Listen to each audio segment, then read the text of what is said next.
저는 오늘 베드로 전서 1장 8절에서 9절 말씀을 가지고 예배라는 주제로 말씀을 전하고자 합니다. 담임 목사님께서도 복음에 대해서 설교하시고요. 그렇게 하지만 우리가 정말 가까이 하고 있는, 정말 늘 드려지는 이 예배는 어떤 의미를 가지고 있는가? 여러분, 내일부터 특별 새벽 기도가 시작이 되죠. 그 특별 새벽 기도, 그 예배 가운데는 또 어떠한 마음으로 나와야 하는가? 또 여기에 대해서 생각하시면서요, 말씀을 듣고 따라오시면 되겠습니다. 여러분, 예배에 대해서 설문조사를 했습니다. 예배는 드리는 겁니까? 보는 겁니까? 어떻게 생각하십니까? 많은 사람들이 이런 말을 하더라고요. 설문조사했을 때요. 예배는 드리는 겁니다. 아니요, 예배는 보는 겁니다. 아니요, 예배는 참여하는 겁니다. 아니요, 예배는 예배하는 겁니다. 아니요, 예배는 때우는 겁니다. 여러분, 재밌죠? 예. 그런 생각들을 우리가 가지면서 이 예배의 자리에 나오고 있다는 거죠. 근데 예배의 역사를요, 교회사에서 거슬러 올라가다 보면 말씀이 선포되고 떡을 떼서 나누는 초기 교회의 공동체의 모습이 그려지는데요, 1세기 때 예배의 모습을 말씀드리면요, 이렇습니다. 마음이 맞는 사람들끼리 모여서요, 심각하고 진지한 얘기를 나눕니다. 밥을 같이 먹고 서로 다독이면서 미래를 소망하는 그런 모임이었습니다. 문헌에 나와 있는 걸 이제 학자들이 그렇게 표현한 건데요. 근데 자료가 남을 수가 없죠. 그렇게 예배를 하다 보니까요. 그러다 보니까 이 모임이 늘어나고 사람도 많아지다 보니까 세례도 주게 되고 직분을 주게 되고 모임의 순서도 생기고요. 그런데요, 1873년에요, 아주 중요한 기독교 문서가 하나 발견이 됩니다. 그 문서는요, 콘스탄티노플에 있는 성묘 수도원에서 발견된 문서인데, 누런 양피지로 표지 제목에요, 12사도를 거쳐 백성들에게 베푸신 주님의 가르침이라고 적혀져 있습니다. 1장부터 16장까지 이루어진 작은 소책자인데요, 가르침이라기보다 어떤 그리스도인이 어느 교회의 전관을 요약해서 기록해 놓은 건 아닌가 라고 말하는 학자도 있는데요, 내용은 이렇습니다. 생명과 죽음의 길에 관한 교리들, 교회와 예배, 교회 조직과 생활 규범, 종말, 여기에 대한 문헌이 발견이 되었죠. 그래서 성경학자들이요, 이것을 보고 성도의 생활이 오늘날과 참 비슷하구나. 근데 제가 다른 점을 찾아봤는데요, 3가지가 있더라고요. 하나는 일주일에 2번 수요일과 금요일 금식하며 기도하세요. 주기도문을 3번 외우면서. 2번째로 식사 후에 감사기도를 하세요. 3번째로요, 어떻게 섬길 것인가, 여기에 대해서 나와 있다고 합니다. 이 문헌은요, 초기 교회 공동체의 예배의 모습을 이해하는 데 아주 중요한 도움이 되는 자료입니다. 우리가 무언가 배경이 있으면 이해가 잘 되지 않습니까? 그렇죠? 제가 언젠가 단기 선교로요, 캄보디아를 갔습니다. 근데 캄보디아에 단기 선교를 가게 되시면 맨 마지막 날에 앙코르와트 유적지에 가서 유적을 탐방하게 됩니다. 근데 워낙 넓어서 하루 만에 볼 수 있을까요? 못 봅니다. 3일에 걸쳐도 다 못 봅니다. 그런데 가이드의 설명을 듣는데 한국 분들이 가이드의 설명을, 우리 팀이 아니라요, 다른 팀들 설명을 잘 안 듣더라고요.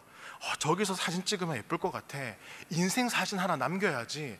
저기는 영화에 나오는 한 장면이었어. 그러면서 이 유적지에 대한 역사적인 의미보다도 그냥 왔다 갔다는, 거기에 집중해서요, 그렇게 여행을 하는 분들을 보게 되어졌습니다. 그런데 여러분, 만약에 앙코르와트의 유적지의 의미를 잘 알고 그곳에 갔다면 더 의미가 크겠죠. 이렇듯 무언가를 알면 경험할수록 더 많이 알고 깊어집니다. 하나님도 그렇습니다. 여러분, 하나님에 대해서 알면 알수록요, 하나님에 대한 감사와 감격이 있습니다. 우리를 구원하신 분이 누구십니까? 아무도 대답을 안 하셔서, 아까 찬양하실 때는 그렇게 대답을 잘 하셨는데, 우리를 구원하신 분은요, 여기 초신자가 다 있다고 생각하고 제가 알려드리겠습니다. 우리를 구원하시는 분은 누구십니까? 제 말투가 좀 변했죠? 울먹입니다. 네. 여러분, 우리를 구원하시는 분은 그렇습니다. 우리 너무나 잘 알고 있습니다. 그분을 알면 알수록 우리가 드려지는 예배는 더 감격이 있고 감사가 있다라는 겁니다. 어떤 사람은요, 하나님을 좀 경험하고 느끼고 나면 믿을게요 라는 분이 있거든요. 근데 하나님을 모르는데 어떻게 믿을 수가 있겠습니까? 우리는 하나님을 알아갈 때 더 하나님을 경험하게 되고 감격하게 됩니다. 그 하나님을 알아가는 시간, 집중하는 시간이요, 무슨 시간입니까?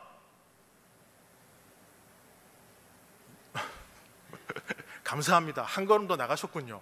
예배입니다. 예배. 그래서 예배는요, 하나님께서 어떤 분이신지, 하나님께서 우리를 위해 어떤 일을 하셨는지 그것을 듣는 시간입니다. 그것을 아는 시간이에요. 그래서 여러분이 뭐라고 합니까? 아멘, 할렐루야, 그와 같은 감탄과 그렇게 살겠습니다는 순종이 있는 집중하는 시간, 그 시간이 예배다라는 겁니다. 그런데요, 이 예배가 처음에요, 재미가 없어요. 왜요? 하나님을 모르기 때문에 재미가 없고 지루하게 여겨집니다. 그런데 하나님에 대해서 조금씩 알면 하나님을 더 알아가고 싶은 마음이 생깁니다. 하나님의 말씀이 들리기 시작합니다. 그래서 예배의 순서가 보이고 예배가 이렇게 진행이 되는구나를 알 수가 있죠. 우리 주보를 보시면요, 묵상기도, 개회찬송, 신앙고백이 있는데 신앙고백 옆에 뭐라고 적혀 있습니까? 사도신경이라고 돼 있죠.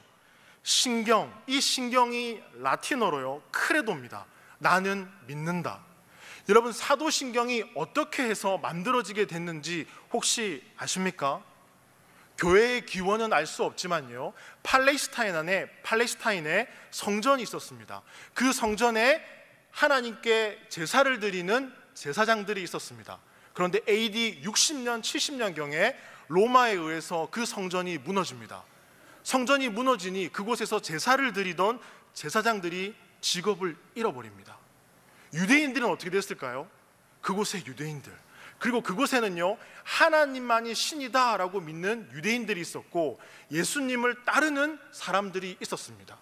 이 사람들이 팔레스타인의 성전이 무너지니까 세계로 흩어지게 됩니다.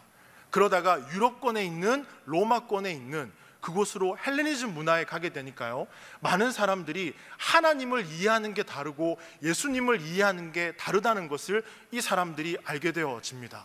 그래서 성경을 정경화하는, 오늘날 구약 39권, 신약 27권이 정경화되는 과정이 생깁니다. 그 과정이요, 400년이라는 시간이 흐릅니다. AD 90년경에 구약 성경이 39권이 채택이 되고 AD 397년에요, 신약 성경이 정경화됩니다. 그때 유대교에서 기독교인들이 나오게 됩니다. 하나님만이 신이다, 아니야, 하나님의 아들 예수 그리스도, 그분 이 땅 가운데 오셨대, 이렇게 이야기가 막 나오니까 성경학자들이요, 고민에 빠졌죠. 아니나 다를까 우리가 잘 알고 있는 이단들, 영지주의자들, 그리고 에비온파, 성육신을 부정하고 신이 창조하셨다고 말도 안 돼, 이런 사람이 등장하기 시작했을 때 성경학자들이 사도신경을 만듭니다. 신경, 뭐라고요? 나는 믿는다.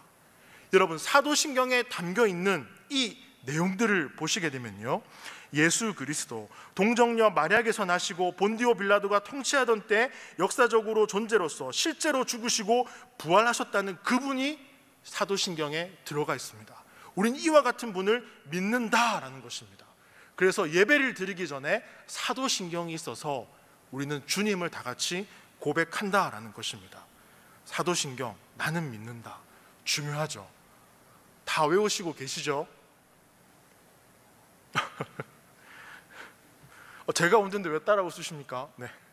자, 여러분, 이렇게 하나님 앞에 나아갔던 이 초대교회 성도들은요, 정말 중요한 특징이 하나 있었습니다. 그것은 바로 우리가 오늘 함께 읽은 이 말씀, 베드로전서 1장 8절에서 9절 말씀을 보면 이분들이요, 하나님을 향한 반응을 한번 주목해 주시고 말씀을 다시 한번 읽어보겠습니다.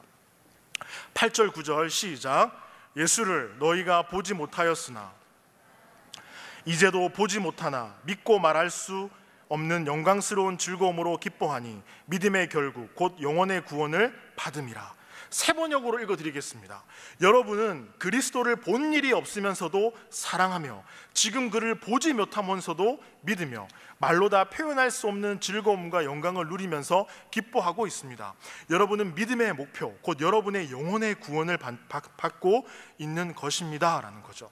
베드로는요 수제자였습니다. 그래서 베드로는 예수님과 함께 지냈고 예수님을 가까이 모셨죠. 예수님이 고난을 받을 때도 승천할 때도 부활할 때도 예수님을 보고 체험했어요. 그런 그가 예수님을 사랑합니다 라고 하는 것은 정말 우리가 가슴에 와 닿는 사건이죠. 그런데 오늘 말씀해 보면 아주 놀라운 고백, 초대교회 성도들이요 예수님을 본 적이 없는데도 뭐라고 고백합니까? 예수 그리스도를 본 적이 없는데 우리는 주님을 사랑합니다 라고 고백합니다. 예수님을 보지도 않았는데 사랑하고 믿고 그 주님을 따른다라고 합니다. 즐거움과 영광을 누리면서 기뻐하고 있다라는 거죠. 여기서 우리는요 주님께서 살아계셔서 우리와 함께 계시고 인격적인 관계를 맺어나가는 것을 원하신다는 것을 발견하게 됩니다. 여러분, 하나님께서는요 저 멀리 떨어져 있는 분이 아니라 우리를 사랑하고 우리와 함께하고 있다는 분이라는 사실입니다. 그분이 우리를 지으셨다라는 사실 믿으십니까?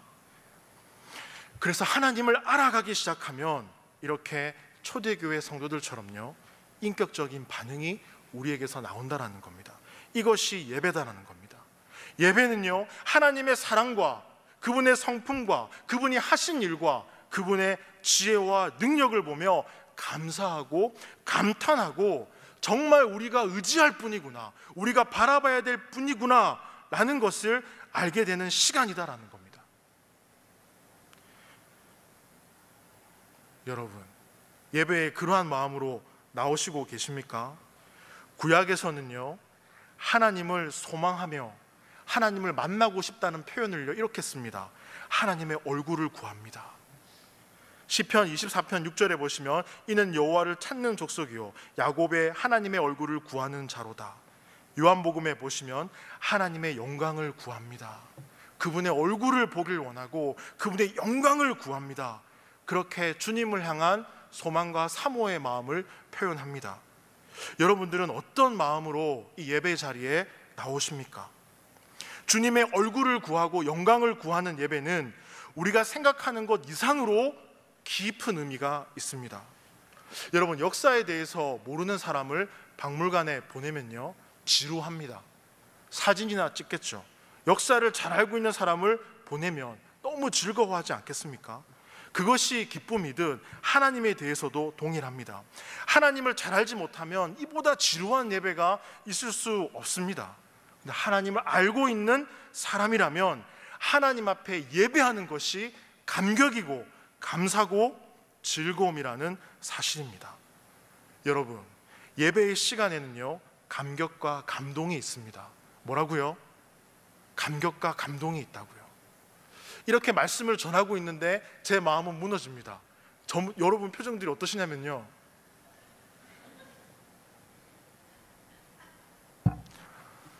여러분 예배가 뭐라고요? 감격과 감동이 있다고요. 피곤하고 지치고 힘들지만 이 예배는 목사인 저의 말을 듣는 게 아니라 하나님이 여러분을 어떻게 사랑하시는지, 하나님이 여러분을 위해 어떤 일을 하셨는지 그 이야기를 듣는 시간이다라는 겁니다. 요한일서 3장 1절을 보시면요 요한이 이렇게 말합니다. 보라, 하나님께서 어떠한 사람을 우리에게 베푸사 하나님의 자녀라 일컬음을 받게 하셨는가. 우리가 그러하도다. 그러므로 세상이 우리를 알지 못함은 그를 알지 못함이라. 예배에 대한 단어는 나오지 않지만 예배의 시간에요 하나님께서 우리를 불러주신 시간이란 걸 알기에 요한은요 보라, 그러하도다. 그분이 우리와 함께 하신다라고 말합니다. 하나님께서 어떤 사랑을 우리에게 베푸셨는지 보라. 그 사랑으로 우리가 하나님의 자녀가 되었도다. 이 감격, 이 은혜가 있는 게 예배다라는 겁니다.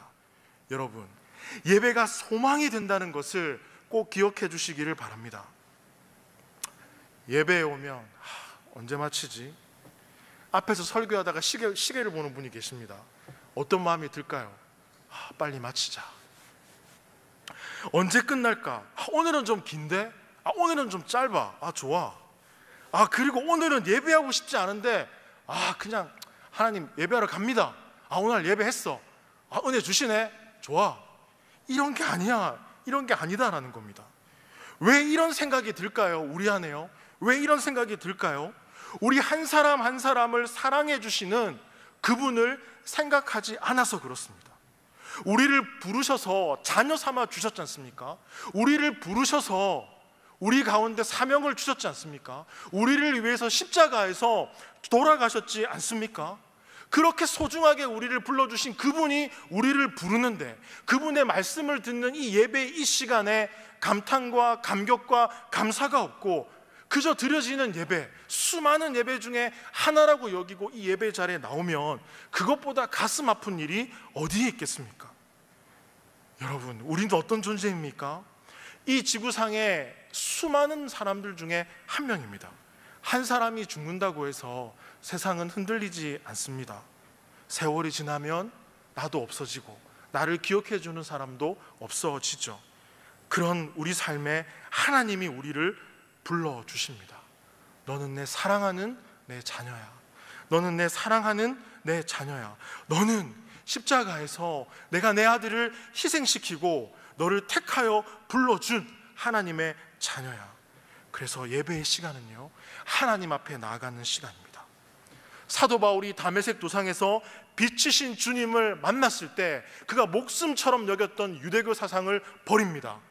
주님을 만나고 복음을 들고 새롭게 태어난 인생이 되어서 주 앞에 나아가죠.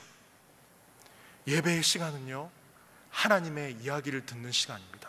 하나님의 나라에 대한 이야기를 듣는 시간이고요, 우리를 어떻게 사랑하시는가 그 이야기를 듣는 시간입니다. 그 창조주의 그 이야기를 듣는 이 예배의 자리에서 우리는 하나님, 와우, 그러셨다고요? 나를 이렇게 사랑하신다고요? 세상을 이처럼 사랑하셨다고요? 내 삶을 인도해 주신다고요? 많은 사람들이 예배를 감동적으로 만들기 위해서 예를 씁니다. 예배는요, 하나님 앞에 자연스럽게 반응하는 것입니다. 내가 예배 자리에 기대감과 설레임과 소망을 가지고 온다면 그 예배는 하나님께 드려지는 축제죠. 그래서 여러분, 예배에 나오는 여러분의 발걸음 가운데 하나님을 떠올려 보십시오. 하나님이 어떤 분이신지, 우리를 어떻게 구원해 주셨는지, 오늘은 어떤 말씀을 주실런지. 사도 요한은 이렇게 말합니다. 보라, 하나님께서 우리를 사랑하셔서 우리를 자녀 삼아 주셨다. 하나님은 그런 분이다. 이러한 감탄과 감격이 있는 예배의 시간이 되길 소망해 봅니다. 그러면요, 이런 마음으로 예배의 자리에 오시면 하나님께서 예배의 자리에 나온 하나님의 자녀들에게 주시는 축복이 있는데요, 그 축복이 무엇인가 하면 히브리서 4장 16절입니다. 세 번역으로 읽어드리겠습니다. 그러므로 우리는 담대하게 은혜의 보좌로 나아갑시다. 그리하여 우리가 자비를 받고 은혜를 입어서 제때에 주시는 도움을 받도록 합시다. 여러분, 예배 자리에 그렇게 주님을 기대하고 나왔더니 어떻게 해요? 제때에 주시는 도움을 주시는 복을 우리는 누리며 살아갈 수 있다라는 것이죠. 그것이 예배다라는 겁니다. 그런데 오늘날 많은 그리스도인들은 이 하나님을요 가볍게 여기는 것 같습니다. 이전날 제가요 20대 때 교회 간사로 섬기고 있었을 때 제 자리는 여기였고요, 제 이쪽 맞은편에 부목사님, 선임 부목사님이 계셨고 제 옆에 전도사님이 계셨습니다. 여름 사역이 마무리될 때쯤이었어요. 우리 사역도 끝나고 점심도 먹었고 이제 목사님께서 우리 조금 놀자 그러셔가지고 3명이 있었는데 청년 한 명이 또 왔습니다. 그래서 컴퓨터를 켜고 PC 게임을 딱 눌렀습니다. 그때 유행했던 게임이 스타크래프트 게임이거든요. 혹시 아시는 분 모르겠는데요, 이렇게 4사람이 스타크래프트를 해서 게임을 교육자실에서 막 하고 있었습니다. 재미있더라고요. 12시, 6시 막 이렇게 하면서 재밌게 있는데 그 순간에 담임 목사님께서 문을 획 열고 들어오셨습니다. 모두 표정이 저쪽으로 향하고 컴퓨터 전원에 손이 가기 시작합니다. 꺼야 되는데 버튼이 보이지 않죠. 그런데 한순간에 그렇게 즐겁던 그 교육자 사무실이 담임 목사님의 등장으로 엄숙해지는 분위기로 바뀌는 것을 경험했습니다. 어떻게 순간 분위기가 이렇게 바뀔까? 그때 저는요, 경외라는 단어가 생각이 났습니다. 사람들은 리더 앞에서요, 사람들은 나와 관계가 있지만 나보다 조금 더 높은 위치나 역할이 있는 사람들 앞에서 그런 자세를 취합니다. 제가 담임 목사님께 달려가면 어떻겠습니까? 뭐 이렇게 가겠습니까? 아니죠. 막 이렇게 달려가지 않습니까? 세상 사람들도 다 이런 자세를 취합니다. 왜요? 상사고 높은 위치에 있으니까. 그런데 왜 도대체 하나님께는요, 우리는 함부로 나갈 수 있다고 생각할까요? 하나님은 사랑이시잖아요. 그게 아니라니까요. 사랑 그 너머에 공의, 심판이 있다는 거 아십니까? 구약을 보게 되면 인간이 하나님 앞에 설 수가 없었습니다. 그래서 대표 한 사람이 그 자리에 나아갔죠. 그런데 오늘 함께 방금 제가 읽어드린 히브리 말씀을 보게 되면 우리는 담대하게 어느 누구든지 하나님 앞에 나아갈 수 있습니다. 왜요? 예수 그리스도께서 이 땅에 오셨고 우리를 위해 죽으셨고요, 우린 그래서 그분 앞에 담대히 나갈 수가 있습니다. 담대히 나아가면 하나님께서 제때에 도와주시는 그 은혜, 인도하심을 받아 누리며 살아갈 수 있다라고 성경은 우리에게 말씀하고 있습니다. 때를 따라 돕는 은혜, 제때 주시는 그 도움. 예배는요, 여행을 가서 여행지를 둘러보는 그런 감상이 아닙니다. 좋은 말씀 들었네, 아멘, 그게 아니라는 거죠. 살아계신 하나님을 가장 가까이서 만나는 시간이 예배의 시간입니다. 여호수아서 23장에서 마지막 고별 설교에서 이런 말을 하죠. 하나님을 가까이 하라. 하나님의 말씀을 붙들고 살아가라. 하나님과 인격적인 그 교제와 만남이 이루어지는 이 예배의 시간, 조금 더 쉽게 설명드릴까요? 저의 아이들이요, 저를 매일 예배합니다. 목사님, 그게 무슨 말이죠? 제가 집에 가서요, 현관에 비번만 띵띵띵 누르면 안에서 소리가 들립니다. 아빠다, 아빠다. 둘이 막 현관까지 튀어나와서 막 안깁니다. 막 안겨요. 막 안기면서 저에게요, 아빠 왔어요, 아빠 왔어요. 그 얼굴을 보면 어떤 말을 막 하고 싶어 해요. 그래서 제가 걔네들을 데리고 거실에 앉혀놓고 대화를 이어가죠. 오늘 유치원에 무슨 일 있었어? 오늘 누구하고 놀았니? 그럼 친구 얘기도 하고요, 점심 먹었던 메뉴 얘기도 하고요, 속상한 얘기도 하고요, 그런 얘기들을 막 저한테 해줍니다. 그렇게 대화를 나누고요, 제가 해결해 줄 수 있는 부분이 있다면 아빠가 해줄게, 그런 시간을 가집니다. 아버지로서 아이들의 필요를 채워주기 위해서 최선을 다하죠. 여러분, 이것이 바로 예배의 시간이다라는 겁니다. 우리의 아버지 되시는 하나님께 이렇게 나아갈 때 하나님은 우리의 필요를 아시고 채워주신다라는 겁니다. 이것이 예배입니다. 이것이 예배의 축복입니다. 저는요, 신학대학원을 다니고 있었을 때 1학년 때 서울에 있는 교회들을 탐방하기 시작했습니다. 뭐 부흥하는 교회, 무슨 교회, 뭐 이런 것도 있지만 교회 예배 시간이 너무 궁금했습니다. 그런데 몇 개의 교회에 공통점이 있었습니다. 그게 뭐냐면 예배 시간 20분 전에, 15분에서 20분 전에 성도님들이 예배당에 앉으셔서 주보를 보시면서 기도를 하고 계시더라고요. 그 말씀을 읽고 계시더라고요. 그리고 뒤에 나와 있는 사람들 이름을 부르면서 기도하고 계시더라고요. 정말 예배를 사모하는구나, 기대하고 계시는구나. 여러분, 우리가 예배를 드릴 수 있다는 건 정말 놀라운 일입니다. 주님을 바라보게 되고 기도하게 되고 찬양하게 되고 감사하게 되고, 그래, 예배 드리러 가야지, 해야지, 그런 생각에서 벗어나서 예배의 자리에 기쁨으로 담대하게 나아갈 수 있기를 소망합니다. 맞습니다. 예배는 크게 세 가지 형태가 있습니다. 첫 번째가 개인이 드리는 예배입니다. 히브리서 13장 15절에 보시면 그러나 우리는 예수로 말미암아 끊임없이 하나님께 찬미의 제사를 드립니다. 이것은 곧 그의 이름을 고백하는 입술의 열매입니다. 예수로 말미암아, 예수 그리스도의 죽으심으로 말미암아, 그의 이름은요, 주님께서 우리를 위해 십자가에 죽으시고 구원하셨기에 우리는 끊임없이 하나님께 찬미의 제사를 드립니다. 그러기에 개인적으로 하나님을 찬양하고 이 예배 자리에 나가 경배하는 것이 우리에게 필요하다라는 거죠. 우리의 삶이 달라질 것입니다. 두 번째로 공동체 예배입니다. 골로새서 3장 16절에 보시면요, 그리스도의 말씀이 여러분 가운데 풍성히 살아있게 하십시오. 온갖 지혜로 서로 가르치고 권고하십시오. 감사한 마음으로 시와 찬미와 신령한 노래로 여러분의 하나님께 마음을 다하여 찬양하십시오. 위로부터 하나님의 말씀이 내려오고 그 말씀을 듣고 서로 권고하고 가르치고 나누고 찬양을 올려드리고요. 여러분, 칼빈은 이런 말을 합니다. 신앙은 삼각형이다. 하나님께서 말씀하시고 그 말씀을 듣고 기도로 다시 올려주는 것, 그것이 예배다라고 말합니다. 살아계신 하나님이 우리와 함께하는 이 시간, 진정으로 주님을 만나려고 하는 모두가 함께 모여 드리는 이 예배를 사모하시기를 바랍니다. 마지막으로요, 삶으로 드리는 예배입니다. 로마서 12장 1절에서요, 형제 자매 여러분, 그러므로 나는 하나님의 자비하심을 힘입어 여러분에게 권합니다. 여러분의 몸을 하나님께서 기뻐하실 거룩한 산 제물로 드리십시오. 이것이 여러분이 드릴 합당한 예배입니다. 여러분, 삶으로 드리는, 몸으로 드리는 것이 예배다라고 말합니다. 우리가 하나님을 위해 무언가를 하고 있다면 예배 장소에 와서 예배를 드리는 게 아니어도 그것이 예배다라는 겁니다.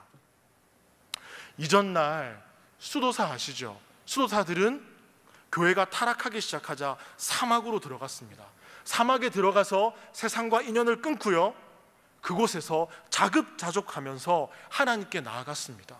하나님께 더 깊이 기도할 수 없을까? 음식을 만들고 설거지를 하고 청소를 향해 더 깊어졌다라는 겁니다.